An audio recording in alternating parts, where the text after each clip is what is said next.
Human development report कई संस्थानों और कई इंस्टीट्यूशन द्वारा प्रकाशित की जाती है, लेकिन जो सबसे ज्यादा ऑथेंटिक और रिकॉग्नाइज जो रिपोर्ट है वो यूएनडीपी की मानी जाती है, जिसे हाल ही में प्रकाशित किया गया। और इसका जो टाइटल था breaking gridlock, reimagining cooperation in a polarised world. तो इस रिपोर्ट के प्रकाशित होने के बाद खासकर जो इसके लगभग 193 मेंबर हैं, उनमें इनका एक इंडेक्स जारी होता है जिसे एसडीआई कहते हैं। तो आज हम इस वीडियो में जानने की कोशिश करेंगे कि एसडीआई के मेजरमेंट के कौन कौन से स्टैंडर्ड हैं और भारत की क्या स्थिति है और इससे क्या बेनिफिट होते हैं, इस इंडेक्स से हम लोग क्या चीज इवेलुएट कर सकते हैं। तो आइए सबसे पहले हम एसडीआई को थोड़ा समझते हैं। जो एसडीआई है या ह्यूमन डेवलपमेंट इंडेक्स है, इसको बनाने वाले थे एक पाकिस्तानी इकोनॉमिस्ट जिसका नाम था जो है महबूब उल हक। और यह लगभग 1990 से जो है इसका लगातार जो है इसका जो है प्रकाशन हो रहा है, इसका पब्लिकेशन हो रहा है। और इसको मापने के लिए जो है 3 डायमेंशन और लगभग 4 इंडिकेटर का यूज किया जाता है। ये एक प्रकार का जो है एक स्टैटिकल मेथड होता है और इस स्टैटिकल मेथड के थ्रू ही जो है एसडीआई का मापन किया जाता है, इसका मेजरमेंट किया जाता है। तो वो कौन कौन से इंडिकेटर हैं और कौन कौन से जो हैं डायमेंशन हैं, तो इसमें मेनली 3 डायमेंशन हुए। एक तो लॉन्ग लाइफ और लॉन्ग एंड हेल्दी लाइफ, दूसरा है नॉलेज और तीसरा है decent and standard of living. इसका मतलब यह है, एक आपकी लंबी और स्वस्थ आयु, दूसरा नॉलेज यानी ज्ञान या शिक्षा, और तीसरा है आपका सम्मानपूर्वक जीने का स्तर समाज में। ठीक है, तो इसी डायमेंशन को जांचने या परखने के लिए जो है 4 इंडिकेटर यूज किए जाते हैं, जिसमें लाइफ एक्सपेक्टेंसी और एट बर्थ यानी जीवन प्रत्याशा कहते हैं जन्म के समय, यानी किसी देश में जन्म लेने वाले बच्चे की मैक्सिमम आयु कितनी हो सकती है, उसे ही हम लोग जो है लाइफ एक्सपेक्टेंसी कहते हैं। यानी किसी देश में जन्म लेने वाला बच्चा अधिकतम कितनी वर्ष तक जी सकता है।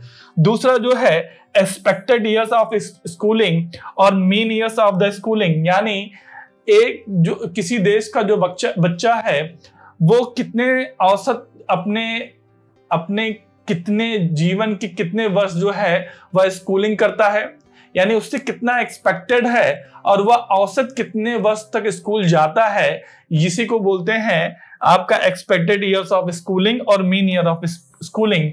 और इसी के थ्रू जो है वहां उस देश का एक एजुकेशन इंडेक्स बनाया जाता है। ठीक है, इसके बाद जो है आपकी जो प्रति व्यक्ति आय यानी जीएनआई यानी ग्रॉस नेशनल इनकम को पीपी पर जो है इसका मेजरमेंट किया जाता है और उसी के ऊपर जो है जीएनआई इंडेक्स बनाया जाता है।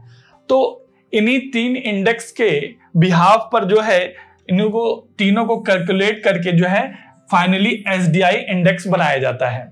और ये जो है 3 डायमेंशन है जिसपे अभी आपसे डिस्कस हुआ। और ये आपके क्या है 4 इंडिकेटर्स हैं, life expectancy, expected years of the schooling, mean years of the schooling and GNI per capita. ठीक है, तो जो ये एसडीआई है, एसडीआई जो है ये 0 से लेकर के जो है 1 के बीच इसका जो है मेजरमेंट किया जाता है, 0 से लेके 1 के बीच में। और इसको 4 कैटेगरी में डिवाइड किया जाता है। सबसे पहले जो है लो ह्यूमन डेवलपमेंट इंडेक्स है, जो कि 0.550 से जितने भी नीचे हैं उनको सबसे लोएस्ट कैटेगरी में रखा जाता है। जो मीडियम कैटेगरी में है वो 0.550 से लेकर के 0.669 के बीच में, जो कि मीडियम कैटेगरी के हैं। और जो हाइयर है वो 0.770 से लेकर के 0.779, और जो हाईएस्ट है वो 0.800 से लेकर के जो ऊपर के हैं जिनका जो वैल्यू है, जिनकी जो कैलकुलेटिव वैल्यू इतनी आती है कि 0.880 से उनकी जो 3 इंडेक्स है दोनों की जो क्यूमुलेटिव वैल्यू है वो अगर इतनी आती है कि वो 0.80 से ऊपर है, तो वो हाईएस्ट जो है ह्यूमन डेवलपमेंट इंडेक्स में आते हैं, यानी सबसे उच्चतर। ठीक है, सबसे हाईएस्ट। तो ये इसके 4 कैटेगराइजेशन हैं। ठीक है, तो यहाँ पर जो है ये वर्गीकरण या जो कैटेगराइजेशन किया गया है ये देशों की जो उनकी जो रिपोर्ट आती है उसके बिहाफ पर किया जाता है यहाँ पे, ठीक है। क्या इंपॉर्टेंस है एक्चुअली में जो एसडीआई आता है, एसडीआई में जो मानक होते हैं उनका यूज करके या उनकी रिपोर्ट के आधार पर जो गवर्नमेंट है अपनी पॉलिसीज को बनाती हैं, उनको फोकस करती है कि किस सेक्टर में इसको फोकस किया जाना चाहिए, किस पॉलिसी को इम्प्लीमेंट किया जाना चाहिए। जैसे हेल्थ सेक्टर में अगर उनका इंडेक्स खराब हो रहा है, या एजुकेशन सेक्टर में, या फिर जो है आपका लाइफ एक्सपेक्टेंसी में है, ठीक है, उनकी पर कैपिटा इनकम में क्या ग्रोथ हो रही है। तो इन सबके आधार पर जो है कोई देश अपनी क्या है पॉलिसीज को मेकिंग करता है। साथ साथ जो है यहाँ पर ये भी है कि अगर कोई जो देश है जिसकी किसी स्टैंडर्ड पर जो है वो सेम है, जैसे मान लीजिए कोई देश है जो पर कैपिटा इनकम पर जो है सेम एग्जिस्ट कर रहा है, तो वो एसडीआई के थ्रू ये जान सकता है कि अगर उनकी पर कैपिटा सेम होने के बावजूद भी क्या है कि कोई देश जो है वो एसडीआई में अच्छी रैंकिंग आ रही है, किसी की खराब रैंकिंग आ रही है, तो हम अन्य जो मानक हैं या जो मेजरमेंट के जो पैरामीटर हैं उनको हम देख करके ये जान सकते हैं कि वहां के ह्यूमन डेवलपमेंट में क्या कमी रह जा रही है और उसको फॉलो करके उसको सुधारा जा सकता है।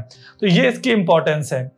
अगर हम भारत की स्थिति की बात करें तो अभी जो रिपोर्ट आई उसमें भारत की जो रैंकिंग थी जो है वो 134 थी, जिसको लास्ट ईयर से लगभग जो है क्या है वो कुछ इंप्रूवमेंट दिख रहा है उसमें। लास्ट कुछ ईयर से लगभग 134 रैंकिंग है। लेकिन जो भारत की जो नेबर कंट्रीज हैं उसके मुकाबले भारत की स्थिति काफी ज्यादा खराब है। अगर देखें तो जैसे श्रीलंका की जो है अगर देखते हैं तो श्रीलंका की लगभग 78 है, चाइना की जो है 75 है, आपका जो सबसे पड़ोसी देश बांग्लादेश है उसकी 129 है, ठीक है, भूटान की जो है 125 है। तो अगर आप देखें तो जितने भी नियरेस्ट कंट्री या नेबर कंट्री हैं उनकी स्थिति आपसे ज्यादा बेहतर है। केवल एक देश है जिससे आप आगे हैं, वो है पाकिस्तान, जिसकी जो रैंकिंग है 164 है। यानी भारत को अभी क्या अपनी रैंकिंग सुधार करने के लिए बहुत ज्यादा आवश्यकता है। और भारत की जो ह्यूमन इंडेक्स में जो उसकी जो वैल्यू आई है वो लगभग 0.644 है, ठीक है, 0.664, यानी वो मीडियम कैटेगरी में क्या है वो एग्जिस्ट करता है और मीडियम कैटेगरी का जो है उसका एसडीआई रैंकिंग में आता है, ठीक है। और नंबर 1 पर जो है वो स्विट्जरलैंड है जो एसडीआई रैंकिंग आई है। तो ये तो बात रही भारत की स्थिति की। लेकिन जो क्या ये एसडीआई जो है सभी चीजों को कवर करता है? नहीं, ऐसा नहीं है। ये कई चीजें हैं, इसकी कई लिमिटेशन है, ये बहुत ही कम एस्पेक्ट को कवर कर रहा है। जैसे मैंने बताया एसडी केवल life expectancy, education and per capita income. इसके अलावा और भी कई सारी चीजें हैं जो इसमें इंक्लूड करने की रिक्वायरमेंट है या जिनको वो करके ये ज्यादा बेटर बन सकता है। जैसे inequality in the society, poverty, human security, empowerment, ये कई सारे ऐसे एस्पेक्ट्स हैं जिनको एसडीआई में छोड़ दिया जाता है, जिससे एक कॉम्प्रहेंसिव एक तस्वीर नहीं निकल के आती है एक ह्यूमन डेवलपमेंट की। तो इन एस्पेक्ट को भी जो है अगर कवर किया जाए तो एसडीआई काफी बेहतर हो सकता है, ठीक है। तो ये तो बात रही हमारी एसडीआई की। तो ये आपके यूपीएससी प्रीलिम्स के लिए काफी ज्यादा इंपॉर्टेंट है। तो इस तरह के टॉपिक्स को हम लोग आपके लिए लेकर आते रहेंगे। आप जेन स्टडी को फॉलो और वॉच करते रहिए। Thanks for watching.